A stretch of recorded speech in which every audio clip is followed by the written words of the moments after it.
CBC report में अगर आप ये 5 चीज़ें समझ गए तो आप अपनी बीमारी घर बैठे पकड़ सकते हो।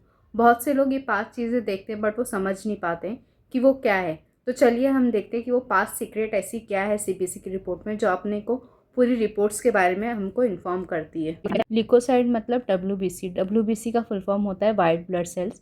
हमारी बॉडी की शोल्डर होती है जो इन्फेक्शन, वायरस, एलर्जी और कई दूसरी प्रॉब्लम से लड़ता है। इनकी सही लेवल में होना हमारी बॉडी एक हेल्दी निशानी होती है। फर्स्ट हमारा है टीएलसी। टीएलसी अगर ये ज़्यादा हो तो इन्फेक्शन या इन्फ्लेमेशन हो सकता है, कम हो तो इम्यूनिटी वीक हो सकती है। अगर ये ज़्यादा है तो inflammation, stress, smoking and pregnancy में भी ये ज़्यादा होता है। और अगर ये कम हो तो viral infection, bone marrow, certain medicine की वजह से भी ये होता है। और यहाँ पे हमको टीएलसी की रीडिंग मिली 6.8, यानी 4.4 से लेके 11 तक का ये नॉर्मल रेंज है। 4.4 मतलब ये 1000 में 4400 से 11,000 तक ये नॉर्मल में होता है। और हमको यहाँ पे मिला है 6800, जो ये एकदम नॉर्मल रेंज है। सेकंड हम न्यूट्रोफिल्स देखेंगे। ये डिफरेंशियल काउंट होता है। डिफरेंशियल काउंट टोटल 5 होते हैं: न्यूट्रो, लिम्फो, मोनो, ईसो एंड बेसो। फर्स्ट हमारा है न्यूट्रोफिल्स, जो नॉर्मल रेंज है इसका 40% से 77, और हमको यहाँ पे रीडिंग मिली है 57.6।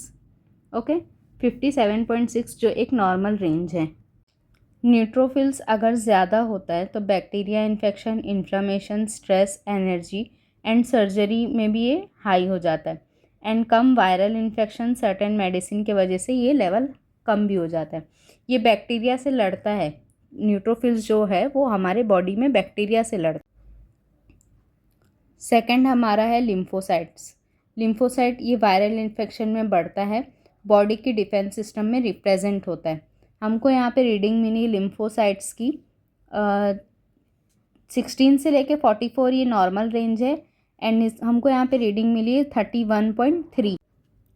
लिम्फोसाइट ज़्यादा तब होता है जब वायरल इन्फेक्शन, टीबी, टाइफाइड, कफ या स्ट्रेस होता है। एंड लिम्फोसाइट कम होने की रीज़न इम्यूनिटी वीक होना होता है, स्टेरॉइड लेना होता है एंड सीवियर इन्फेक्शन के वजह से भी ये कम होता है। अब हम यहाँ पे इसोनोफिल का परसेंटेज देखेंगे। इसोनोफिल जो है 0% से लेके 7% होता है, और हमको यहाँ पे 4.4% मिला है, जो एकदम नॉर्मल रेंज। इसोनोफिल जो है एलर्जी, अस्थमा या वॉर्म इन्फेक्शन जैसी चीज़ों में बढ़ जाता है, और ये कम स्टेरॉइड, स्ट्रेस यूज़ करने की वजह से भी ये कम हो जाता है। फिफ्थ हम मोनोसाइड एंड बेसोनोफिल देखेंगे।